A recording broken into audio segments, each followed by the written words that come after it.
இப்போ அதிமுக ஒரு பக்கம் வேட்பாளர் பட்டியலில் முதற்கட்டமாக வெளியிட்டிருக்காங்க. தேச பட்டியலாக யார் யாரெல்லாம் இருக்காங்க அப்படின்னு சொல்லப்படுது. அஃபிஷியலாக தேர்தல் பணிமனை அமைக்காமல் தன்னுடைய அலுவலகத்திலிருந்து வேலை பார்க்கக்கூடியவங்களுடைய பட்டியல் ரொம்ப பெருசு. கொங்கு மண்டலத்தை பொறுத்த வரைக்கும் அதிமுகவுடைய கோட்டை அப்படின்னு சொல்லப்படக்கூடிய இடம் உத்தேச பட்டியலில் ஏறக்குறைய அவங்க வந்து விஜய் ஃபேக்டர் சிறுபான்மையினர் ஓட்டை பிடிச்சா திமுக பெறக்கூடிய வாக்கும் அதிமுக பெறக்கூடிய வாக்கும் நூல் நிலையில் அதிமுக ஜெயிச்சிரும். எஸ்எஸ் நியூஸ் நேயர்களுக்கு வணக்கம்.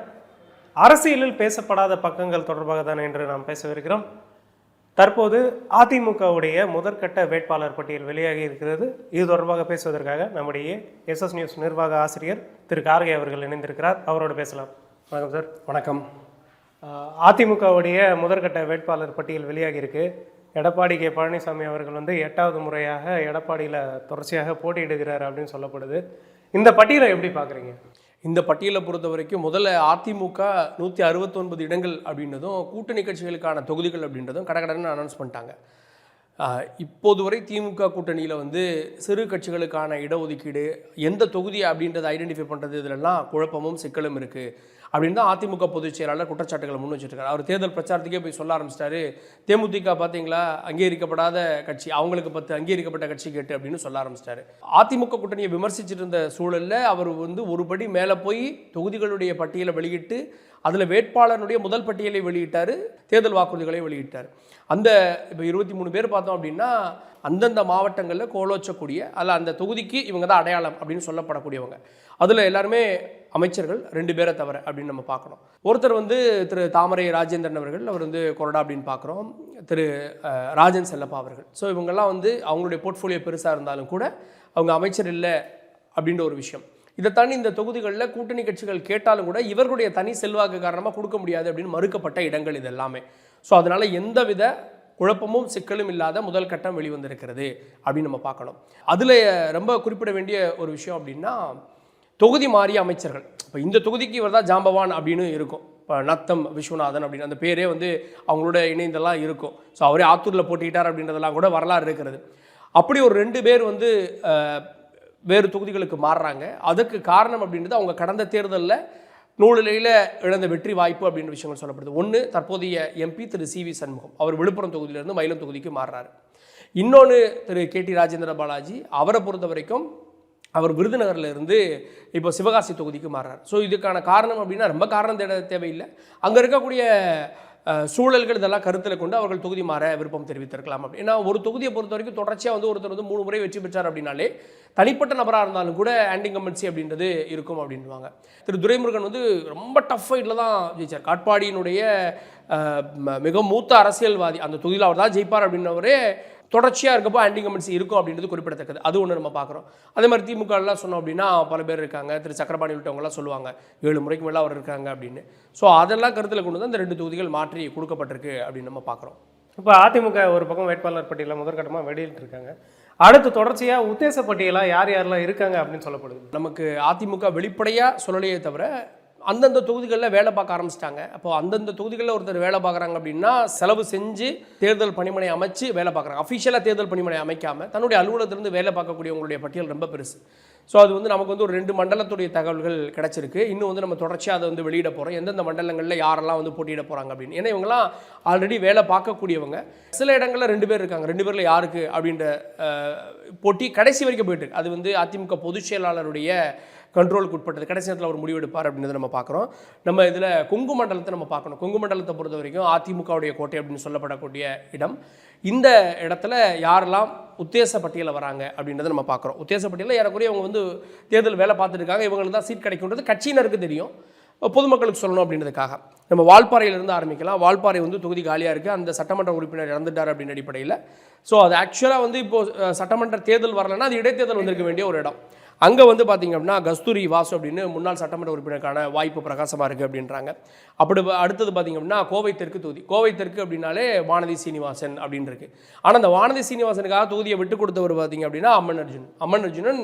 அவர் கோவை தெற்கில் இருந்து அப்புறம் கோவை வடக்குக்கு போனார். இப்போ இவங்க கோவை வடக்குக்கு யாருக்காக கேட்டிருக்காங்க? வானதிக்காக கேட்டிருக்காங்க. அப்போ இவர் தன்னுடைய பழைய தொகுதிக்கு வராரு அம்மன் அர்ஜுனன். இன்னொன்று வந்து அவர் இபிஎஸோடைய நெருக்கமாக இருக்கக்கூடியவர், வேலுமணி அவர்களுடைய நம்பிக்கை பெற்றவராக இருக்கக்கூடியவர். உடுமலை தொகுதி உடுமலை தொகுதியை பொறுத்த வரைக்கும் அங்கே முன்னாள் அமைச்சர் திரு உடுமலை ராதாகிருஷ்ணன் அவர்களுக்கு ஏறக்குறைய தொகுதி உறுதியாக இருக்குது அப்படின்றாங்க. சிங்காநல்லூரை பொறுத்த வரைக்கும் ஜெயராமன் அவர்கள். ஸோ சிங்காநல்லூர் ஜெயராமன் வந்து பார்த்திங்க அப்படின்னா சிங்காநல்லூரில் கடந்த முறை வந்து இந்த திமுகவுடைய கொங்கு மண்டலத்துடைய ஒரு எம்எல்ஏவாக இருந்தவர் வந்து கார்த்தி. அந்த கார்த்திக்கே தோல்வி அடைந்தார். அப்போ வந்து மக்கள் நீதி மையம் எல்லாம் உள்ளே வந்ததால் ஓட்டு பிரிஞ்சு தோல்வி அடைந்தார். அதுக்கு காரணம் திரு ஜெயராமன். திரும்ப அவர் அதே தொகுதியில் நிற்கிறாரு அப்படின்னு குறிப்பிடத்தக்கது. ஆக்சுவலி இந்த இடங்களெல்லாம் கூட யோசித்து பாஜக காய் நகர்த்தியிருக்கு. அதாவது சிங்காநல்லூரில் இவர் நிற்க வைக்கலாம் அப்படின்லாம். அடுத்து மேட்டுப்பாளையத்தை பொறுத்த வரைக்கும் எம்எல்ஏ ஏகேஎஸ் செல்வராஜ், கவுண்டம்பாளையத்தை பொறுத்த வரைக்கும் அருண்குமார் எம்எல்ஏ. ஸோ இங்கெல்லாம் பார்த்தீங்கன்னா இருக்கக்கூடிய எம்எல்ஏ அவங்களுடைய செயல்பாடுகளை வச்சு அவங்களுக்கு சீட் ஏறக்குறைய உறுதியாயிடுச்சு அப்படின்றாங்க. கொங்கு மண்டலத்துடைய மற்ற பகுதிகளை பார்க்கணும். பல்லடத்தை பொறுத்த வரைக்கும் திரு யூஎஸ் பழனிசாமி தான் வேட்பாளர் அப்படின்னு உள்ளுக்குள்ளே அறிவிக்கப்பட்டதாகவும் அவங்க தான் வேலை பார்க்குறதாகவும் சொல்கிறாங்க. இவர் யார் அப்படின்னா இவர் எம்எல்ஏவோ முன்னாள் எம்எல்ஏவோ இல்லை, இவர் வந்து பொங்கலூர் மேற்கு ஒன்றியத்துடைய செயலாளர் அப்படின்றாங்க. ஸோ அதிமுக ஒரு பாணி இருக்கும், திடீர்னு ஒரு ஒன்றிய செயலாளருக்கு கொடுப்பாங்க, அந்த மாதிரியான ஒரு பாணியில் இவங்கெல்லாம் கொடுக்கப்படுறாங்க. அப்படின்னு அதே மாதிரி இன்னொரு இடத்துல ஒரு ஒன்றிய செயலாளர் பக்கத்தில் வர்றார், காங்கேயம் ஒன்றிய செயலாளர் சொல்கிறாங்க NSN நடராஜன் அப்படின்றாங்க. காங்கேயத்தில் அவருக்கு வாய்ப்பு இருக்குது. அவர் ஒருவேளை கிடைக்கல அப்படின்னா திரு AS ராமலிங்கத்துக்கு வாய்ப்பு இருக்குது அப்படின்னா. இது ஏன்னா இவங்க ரெண்டு பேருமே களத்தில் வேலை பார்க்க ஆரம்பிச்சிட்டாங்க அப்படின்ற தகவல்களை சொல்கிறாங்க. சூலூரை பொறுத்த வரைக்கும் எம்எல்ஏ VP கந்தசாமி அவர் தான் வேட்பாளர் அப்படின்னு அவர் வேலை பார்த்துட்டு இருக்காரு அப்படின்ற விஷயங்களை சொல்கிறாங்க. திருப்பூர் வடக்கை பொறுத்த வரைக்கும் 2 பேருக்கு இடையில் போட்டி இருக்குது அப்படின்றாங்க. திரு MSM ஆனந்தன் அவர்களை சொல்கிறாங்க. ஆனந்தன் அவர்கள் நிற்கலை அப்படின்னு சொன்னதாகவும் கூட, ஏன்னா ஒரு முன்னாள் அமைச்சரும் கூட. ஆனந்தன் இல்லை அப்படின்னா திருப்பூர் சிவசாமி அவர்கள் நிற்பதற்கான வாய்ப்பு இருக்குது அப்படின்றது நமக்கு கிடைச்சிருக்க பட்டியலில் இருக்கக்கூடிய தகவல். தாராபுரத்தை பொறுத்த வரைக்கும் டிஸ்ட்ரிக்ட் முன்னாள் சேர்மனாக இருந்த சத்யபாமா பொன்னுசாமிக்கு வாய்ப்பு பிரகாசமாக இருக்குது அப்படின்ற விஷயங்களையும் சொல்கிறாங்க. பவானி சாகரை பொறுத்த வரைக்கும் சிட்டிங் எம்எல்ஏ பண்ணாரி அவர்களுக்கே மீண்டும் வாய்ப்பு அப்படின்ற தகவல்களையும் நமக்கு வந்து சொல்லியிருக்காங்க. அந்தியூரில் பார்த்திங்க அப்படின்னா அந்தியூரில் ஒரு 2 பேருக்கு இடையிலான போட்டியாக இருக்குது. OMR ராஜா அப்புறம் SS ரமணிதரன் அப்படின்னு 2 பேருக்கு இடையில் ஒரு போட்டியை பதிவு பண்ணுறாங்க. பெருந்துறையை பொறுத்த வரைக்கும் திரு ஜெயக்குமார் அவர்கள் எம்எல்ஏ, அவருக்கு வாய்ப்பு இருக்குது அப்படின்ற விஷயங்களும் பதிவு பண்ணுறாங்க. ஈரோடு கிழக்கை பொறுத்த வரைக்கும் திரு KV ராமலிங்கம், பெரியார் நகர் மனோகரன் அப்படின்னு 2 பேர் சொல்கிறாங்க. KV ராமலிங்கம் முன்பு பதவிகளில் இருந்தவர் அப்படின்றது குறிப்பிடத்தக்கது. இதுதான் கொங்கு மண்டலத்துடைய நிலவரம். இப்போ கொங்கு மண்டலத்தை தாண்டி இன்னொரு மண்டலத்தையும் நம்ம பேச போகிறோம். அந்த கொங்கு மண்டலத்திலேயே கூட்டணி கட்சிகளுக்கான விஷயங்களையும் நம்ம பேசணும். கொங்கு மண்டலம் அப்படின்னா அதிமுகவோட சேர்ந்து இப்போ பாஜகவில் இப்போ என்ன நடக்குது? இப்போ கடந்த முறை வந்து பாஜக அதிமுகவோட கூட்டணியை சேர்ந்து ஒரு 4 சீட்டுகளை வந்து ஜெயிச்சிருந்தாங்க. இந்த முறை வந்து பாஜக எந்தெந்த இடத்துல போட்டியிட வாய்ப்புகள் இருக்குது? இப்போ இந்த கொங்கு மண்டலத்தை பொறுத்த வரைக்குமே பாஜக ஒரு கணக்கோட தான் இருக்குது. ஏன்னா வானதி சீனிவாசன் தொகுதி மாறுறாங்க அப்படின்றது ஒன்று. ஸோ அவருக்காக தான் அந்த தொகுதி அப்படின்றது. 2வது அவினாசி தொகுதி கொடுக்கப்படலை அப்படின்றப்போ அவினாசி தொகுதியை பொறுத்த வரைக்கும் திரு எல் முருகன் அவர்கள் நிற்பதுக்கு தான் தொகுதி கேட்டு வாங்கப்பட்டிருக்கு அப்படின்னு மத்திய இணையமைச்சர் அவர்களுக்காக கேட்டு வாங்கப்பட்டிருக்கு அப்படின்னு. மடத்துக்குளம் வந்து அமமுகவுக்கு போயிடுச்சு. ஸோ மடத்துக்குளத்தில் அமமுகவில் ஏறக்குறைய அங்கேயும் திரு சண்முகவேல் அப்படின்றவருக்கு தான் வாய்ப்பு இருக்குது அப்படின்ற விஷயங்களை சொல்கிறாங்க. இந்த கொங்கு மண்டலம் அப்படின்னாலே அண்ணாமலை நிற்கலையா அப்படின்ற ஒரு கேள்வியும் இருக்குது. அண்ணாமலை நிற்கலையானா அண்ணாமலை நிற்கணும் அப்படின்னு வானதி சீனிவாசன் சொல்கிறாங்க. அண்ணாமலைக்கு தொகுதி கேட்காம இருந்திருப்பாங்களா? கேட்டிருக்காங்க. அண்ணாமலைக்காக ஒரு 2 தொகுதி தேர்வு பண்ணி கேட்டதாகவும், அதில் சிங்காநல்லூர், கிணத்துக்கடவு இந்த 2 தொகுதியை கேட்டதாகவும், அதை வந்து அதிமுக வந்து அந்த தொகுதிகள் வந்து கொடுக்கல, ஏன்னா அது அவங்களுடைய ஸ்ட்ராங்காக இருக்கக்கூடிய தொகுதின்றதால கொடுக்கல அப்படின்றாங்க. ஆனால் இப்போ வந்து அண்ணாமலை வேறு தொகுதிகளில் நிற்பதற்கான பரிசீலனை இருக்குது அப்படின்ற விஷயங்களையும் கூட பதிவு பண்ணுறாங்க. ஏன் கடந்த முறை அரவக்குறிச்சியில் போட்டிகிட்டு இருந்தார், ஒருவேளை இந்த முறை வந்து அந்த பகுதியில் எங்கேயும் போட்டியிட வாய்ப்பு இருக்கா? இல்லை, அவர் வந்து கோவையினுடைய முகமாக இன்றைக்கி மாறிட்டார். கொங்கு மண்டலத்தில் வந்து கோவையில் அவர் பெற்ற நம்பர்ஸ் அப்படின்றதும் பெருசு. ஸோ அதனால் மொடக்குறிச்சியில் கூட அவர் நிற்பதற்கான வாய்ப்புகள் இருக்குது அப்படின்றாங்க. ஸோ அவர் பாஜக வெற்றி பெற்ற தொகுதி அப்படின்றதால மொடக்குறிச்சியில் நிற்பதற்கான வாய்ப்பு இப்பையும் இருக்குது அப்படின்ற விஷயங்களை பதிவு பண்ணுறாங்க. இன்னொன்று கவனிச்சிங்களா, நேற்று அதிமுக மட்டும் வேட்பாளர் பட்டியல் வெளியிடல, பாஜகவும் வேட்பாளர் பட்டியல் வெளியிட்டிருக்கு, அறிவிக்கப்படாத வேட்பாளர் பட்டியல். கிட்டத்தட்ட EPS அவர்கள் வந்து மயிலாப்பூரில் பிரச்சாரத்தை தொடங்கியிருந்தப்ப தமிழிசை சவுந்தரராஜன் அவர்கள் வந்து EPSோட இருந்தாங்க. அறிவிக்கப்படாத ஒரு வேட்பாளராக அவர் வந்து அந்த இடத்துல வந்து பதிவு செஞ்சுருக்கார். அவர் அறிவிக்கப்படாதன்னு தாண்டி இந்த தொகுதியை வந்து யாருக்கு கேட்குறீங்கன்னு கேட்டு, ஏன்னா இந்த மைக்ரோ மேனேஜ்மெண்ட்டு அதிமுகவும் பண்ணியிருக்கு. இப்போது இவங்க சீட்டை வாங்கிட்டு என்ன பண்ணுவாங்க அப்படின்னா யாராவது நிப்பாட்டுவாங்க. காங்கிரஸ் பல முறை இதை பண்ணியிருக்கு. சீட்டை வாங்கிட்டு அதுக்கப்புறமா வந்து இந்த சீட்டில் யார் நிற்கிறதுன்னு தேர்வு பண்ணி வேறு தொகுதிகளிலிருந்து ஆளை கூட்டு வந்து நிப்பாட்டுவாங்க. அது பல வரலாறுகள் நடந்திருக்கு. இப்போது 2019 தேர்தலில், நாடாளுமன்ற தேர்தலில் தமிழ்நாட்டில் எல்லா தொகுதிகள்லையும் திமுக கூட்டணி ஜெயிக்கிறப்போ ஏன் தேனியில் தொகுதுன்னா தேனிக்காரர் யாரையும் நிப்பாட்டலை, தேனியில் நின்னவங்களையோ தேனி காங்கிரஸ்காரரையோ நிப்பாட்டலை, திரு EVK இளங்கோவனை கூட்டு போய் நிப்பாட்டுறாங்க. ஸோ இது மாதிரி பல தொகுதிகளில் தொகுதி மாதிரி நிப்பாட்டிருக்காங்க. அப்படின்றப்போ அதை திமுக என்ன பண்ணுறாங்கன்னா, அடுத்த தேர்தலில் நீங்கள் வேட்பாளர் யாருன்றதை சொல்லுங்கன்னாங்க. அதை அதிமுகவும் பார்த்தீங்கன்னா வேட்பாளர் யாருன்றதை வச்சு தான் அந்த இடங்களையே அலர்ட் பண்ணுறாங்க. அந்த அடிப்படையில் மயிலாப்பூரில் வந்து டாக்டர் தமிழிசைக்கான வாய்ப்பாக இருக்குது. ஏன்னா வந்து அவங்க வந்து நாடாளுமன்ற தேர்தலாம் தூத்துக்குடிக்கு போயிடுவாங்க. அப்படி இருக்கப்போ தான் வந்து அவர் வந்து இந்த முறை வந்து தென்சென்னையை தேர்வு பண்ணி நின்னார் நாடாளுமன்ற தேர்தல் நம்ம பார்த்தோம். அவர் வந்து பெற்ற கணிசமான வாக்கள் 2வது இடம்லாம் நினைக்கல. ஸோ அப்போ வந்து மயிலாப்பூரில் பாஜகவுக்கு ஒரு ஹோல்டு இருக்குது, அதை வந்து இந்த வின்னிங் ஃபேக்டரில் கொண்டு வரலாம் அப்படின்றதுக்காக. இன்னொன்று சொல்கிறாங்க, டி நகர், வேளச்சேரி, மயிலாப்பூர் இந்த 3ல் ஏதாவது ஒன்று சூஸ் பண்ணுங்க அப்படின்ற மாதிரி வந்ததாகவும், அதுக்கப்புறம் மயிலாப்பூர் சூஸ் பண்ணதாகவும் சொல்கிறாங்க. அதனால தான் வந்து டாக்டர் தமிழிசை சவுந்தரராஜன் அறிவிக்கப்படாத வேட்பாளராக, ஆனால் அவர்தான் வேட்பாளர் இது பிரச்சாரத்தையே முடிச்சிட்டாரு. துறைமுகம் தொகுதியை பொறுத்த வரைக்கும் பார்த்தீங்க அப்படின்னா எப்பயுமே யார் நிற்பார் அப்படின்னா வினோஜ் வி செல்வம் நிற்பார்.